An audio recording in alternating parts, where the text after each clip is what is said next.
Bonjour. Aujourd'hui, on va s'intéresser de près à Mohamed Ziane. C'est une figure vraiment marquante et assez complexe aussi de la scène politique et juridique au Maroc. Ah oui, complexe, c'est le mot. Avocat, ministre, puis devenu un opposant assez déclaré. Un parcours plein de revirements. Exactement. Et notre but, c'est un peu de décrypter tout ça, hein. Son parcours, ses changements de cap, et puis, bien sûr, les raisons derrière ses condamnations récentes. On va essayer de s'appuyer sur ce qu'on sait. C'est ça. On va regarder sa trajectoire depuis ses débuts comme avocat, son passage au ministère, et puis ce virage vers l'opposition. Pour mieux comprendre les enjeux, en fait. Alors commençons par le commencement, ses origines. Il est né en Espagne 1943. Son père est marocain, du Rif, et sa mère espagnole.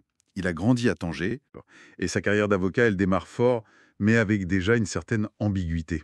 Tout à fait. Il se fait connaître, c'est vrai, en défendant les mutins du coup d'État de 1971, geste fort, mais paradoxalement, il va aussi représenter l'État marocain. Ah oui. Oui, dans des affaires très sensibles, même les services de renseignement en 2007.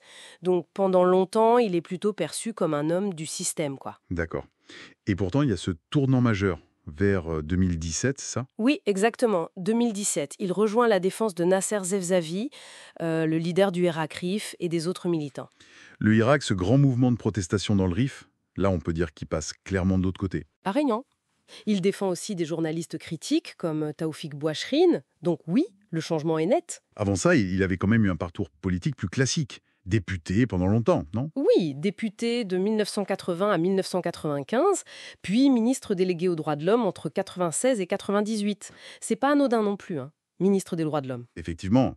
Et il crée même son parti en 2001, le Parti marocain libéral, le PML. C'est vrai, le PML. Bon, un parti qui aura une influence assez limitée sur l'échiquier politique, faut le dire. Mais c'est après ce virage pro-Irak et ces critiques de plus en plus ouvertes, notamment contre des figures clés de la sécurité, Oui, comme Abdelatif Hamouchi, le patron de la DGSN et de la DGST. que les choses se gâtent sérieusement pour lui sur le plan judiciaire. Tout à fait. Février 2022. Première condamnation. 3 ans de prison ferme. Pour quel motif exactement? C'était assez varié, il me semble. Oui, un peu un catalogue, hein. Violation des règles sanitaires liées au Covid, harcèlement sexuel, offense à corps constitué, diffamation, des accusations diverses. Et ses partisans, eux, ils ont tout de suite crié à la machination politique. Bien sûr. Et puis, rebelote en juillet 2024, nouvelle condamnation. Plus lourde cette fois? Oui, 5 ans de prison ferme. Là, c'est pour corruption et détournement de fonds de son parti, le PML, lors de la campagne de 2015. Une affaire qui remonte donc. Et là encore, la défense, notamment son fils, dénonce un procès biaisé, lié à son activisme, à ses critiques. Exactement. Et il faut rappeler que Ziane, qui est âgé plus de 80 ans maintenant, avait même entamé une grève de la faim début 2024 pour protester contre ses conditions de détention. Donc, on voit bien la polarisation. D'un côté, des ONG comme Amnesty, qui le considèrent comme un prisonnier d'opinion, un avocat persécuté pour ses positions, et de l'autre, ceux qui rappellent son passé, son rôle au service du pouvoir, et qu'il voit plutôt comme un opportuniste, peut-être un peu calculateur. C'est ça, c'est toute l'ambiguïté du personnage et de son parcours.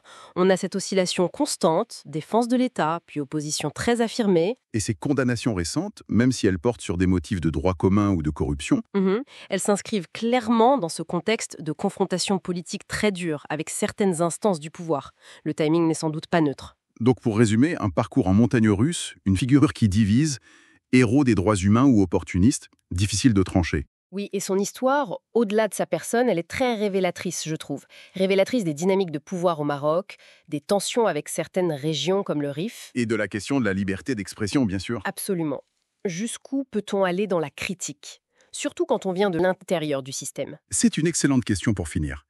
Au-delà du cas Ziane lui-même, qu'est-ce que ça nous dit sur la marge de manœuvre réelle pour la dissidence au Maroc, particulièrement pour ceux qui ont été, à un moment, des rouages de l'establishment? Oui, c'est une question fondamentale sur l'évolution de l'espace critique dans le royaume. Une affaire à suivre, assurément. Voilà une réflexion pour nos auditeurs. Merci beaucoup pour cet éclairage. Merci à vous.